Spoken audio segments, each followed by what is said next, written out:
Hello, my name's Lorraine Khan. I'm a senior associate with Centre for Mental Health, and we completed this important review on girls in partnership with Leaders Unlocked and their peer researchers who did a fantastic job in outreaching to girls in the estate. Basically, children and young people under 18 years old get placed in these secure settings for two main reasons. They either enter through the justice system and through criminal justice legislation, or they enter through child protection legislation. In sort of 2019, which is when we were doing this review, over 2,000 children entered these secure settings in this way, and a very small minority of those young people in that justice estate are actually girls, only 4%. If you were looking sort of at that period 2017 to 2020, there were around 600 girls who were newly placed or came into the estate through those different routes.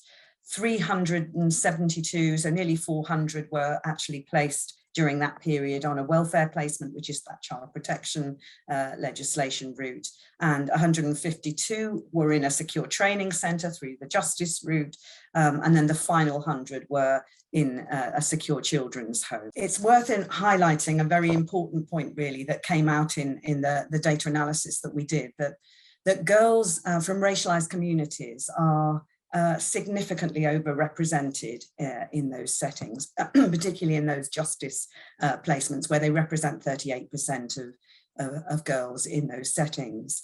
And even in welfare settings, they're overrepresented, representing sort of 23% of girls in those settings as well. And we particularly tend to see an overrepresentation of Black girls in the justice system, and more mixed race girls in welfare placements. Both boys and girls entering these estates have higher exposure to multiple kind of traumatizing childhood adversities before they come in. But studies also tell us that girls' pathways into these settings are particularly characterized by experiences of trauma related to sexual abuse and often repetitive sexual exploitation and violence. And that's often by older romantic partners. That's a key kind of issue, a theme that comes out of the research. But a big challenge in the justice system where girls form such a minority is really that they can get lost in what's a very male-dominated setting, and their basic needs can kind of get undermined and not recognised in those settings. And there were signs that girls were more likely to express their distress through self-harm, both before they came in. Those risks were identified as high for those girls coming in. And again, for those coming in through the child protection routes, nearly 3/4 of those girls were identified with high risk of self-harm, and just over half of girls in justice placements were also considered to be at risk. So generally, girls tend to have about a 2.5 to 4 times greater likelihood than boys to have concerns raised about self-harming at that point of entry into the children and young people secure estate. And what we heard was also, once they're in those settings, girls are much more likely to experience use of force or restraint, and often described as a response which was aiming to stop girls self-harming. But many girls and staff describe restraint and that use of restraint as significantly re-traumatizing, and especially for those with histories of physical and sexual abuse. And so that's a concerning kind of cycle that we're seeing there. And one particularly worrying pattern again in the data that we picked up related to girls again from racialized communities. And again, we're mainly talking about Black and mixed race girls here. And they were at that point of entry when their needs had been assessed out in the community as they came into the secure estate. They were much less likely to have their vulnerabilities identified than white girls. And it was interesting to see that pattern across both of those different settings, the welfare settings and the justice settings. 8 out of 10 girls in these justice placements were more than 50 miles away from their homes, compared with just under 4 out of 10 boys.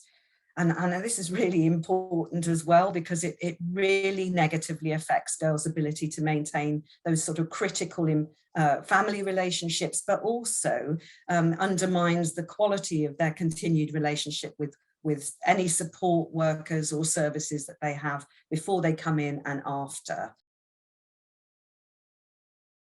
One of the things that came out from talking to the girls was that we really underestimate the terrifying feeling that they experience when they move into some of these secure children's homes, and that they talked about being anxious and petrified and nervous when they first arrive, and overwhelmed, and also very lonely. And I think often, though, particularly those in welfare settings, were confused as to why they were in those settings. They didn't really understand how they'd ended up there. And I think what they were asking for was much more investment of time at those early stages to help them navigate that difficult transition, that frightening transition. I think many of the girls that Leaders Unlocked spoke to talked also about really the significant sort of mental health impact of being in secure units for them. So they talked about low mood and depression and self-harm as well. And they also talked about sort of how they needed to put on masks to survive in those settings.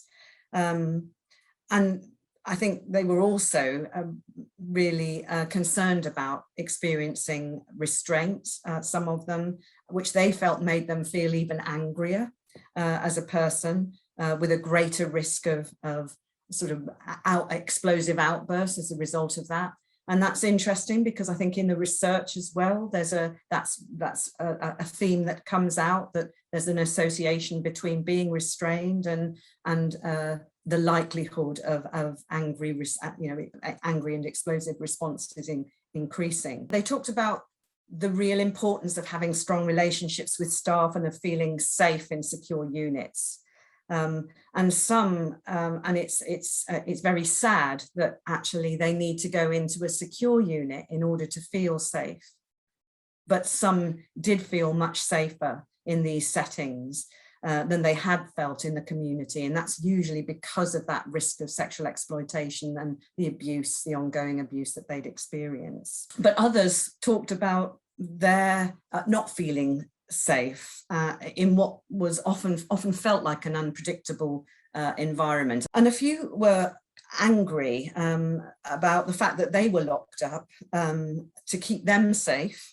These were the girls who, as I say, came in through child protection routes, when their perpetrators out in the community were actually still out there and weren't locked up, and that wasn't uncommon. So I think there was that irony that they were conscious of. They really appreciated the mental health support that they got in those settings, and described, and a number described really positive and influential relationships with staff, which were helping them to move forward.